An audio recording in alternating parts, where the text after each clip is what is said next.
Hi, everyone. Sure hope you had a great day. What a beautiful day. We were warm, we were sunny. Temperatures topped out in the 70s. We've got this disturbance moving its way inland, though. This is water vapor loop over the last 24 hours. You can see this low pressure moving its way out of the Pacific Ocean into the desert southwest. And that's eventually going to form a low pressure system across the eastern side of the Rockies as we get into our Friday. And that's going to continue to produce a chance for some strong severe thunderstorms as we get into our Friday, but it's going to last for several more days. So watch this. All the way through tomorrow morning, we're going to see that risk for severe weather across the Great Plains. That shifts its way just to the west of the Mississippi River Valley. The bold side is going to be Omaha, Nebraska, but it stays there. That's going to be the battle zone for severe weather all the way from the Great Lakes to down into Texas for the next several days. And here's the reason why, because a big ridge of high pressure is going to be dominating the weather pattern across the east, and a low pressure that's going to be stuck across the west coast. So we've got that 30% chance of rain on Friday. We'll say dry as we get into the weekend, and we'll ramp up those rain chances as we get into our Tuesday, and then they'll fade away as we get into Wednesday, Thursday. Like I said, that big ridge of high pressure is going to be dominating. So if you've not seen the 7-day forecast, well, it's right there at the bottom of the screen, of course, but we see a big warm-up on the way. A big old ridge of high pressure. Well, it's at the bottom of the screen if you're watching the 24-hour weather channel, I should say. So big ridge of high pressure dominating the eastern seaboard all the way through the upcoming weekend. Trough of low pressure across the west coast. And so the battle zone, because it's going to be locked up there, is going to be from Texas to the Great Lakes. And that's why we've got the risk for severe weather across the Great Plains here over the next several days. All right, for us here locally, it's a gorgeous evening. Enjoy the rest of your evening. It's really, really nice to be outside. Maybe take a nice little walk with the family after dinner time tonight. It's going to be perfect for that. Tomorrow, we got a warm front moving its way on through. What does that mean? It's going to bring us some scattered showers.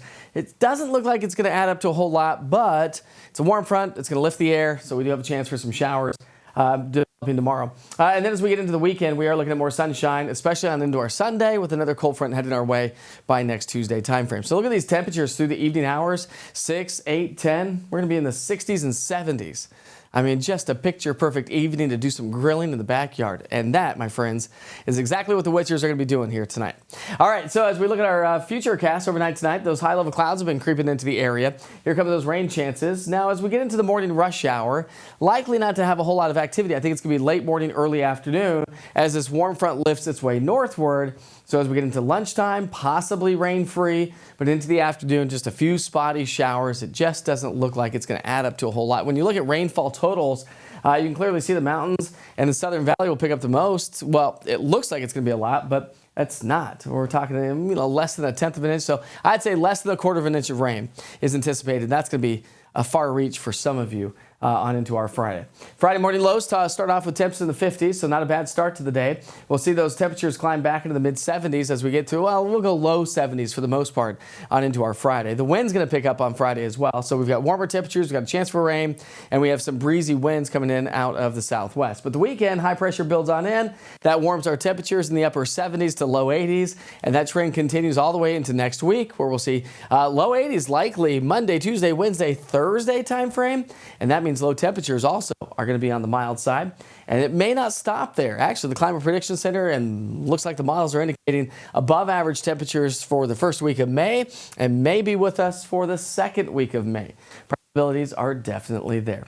So we sure hope you have a great rest of your evening. Enjoy your night. And don't forget to check in on the East Tennessee Weather app every once in a while to check those current conditions, day parts, 7-day forecast. Oh, and you can watch Wake Up with Witcher starting at 7 o'clock in the morning, Monday through Friday, right there from your cell phone, tablet, computer, or any of the East Tennessee Weather platforms. Roku TV, Amazon Fire, YouTube, you name it, we are there. Have a great night.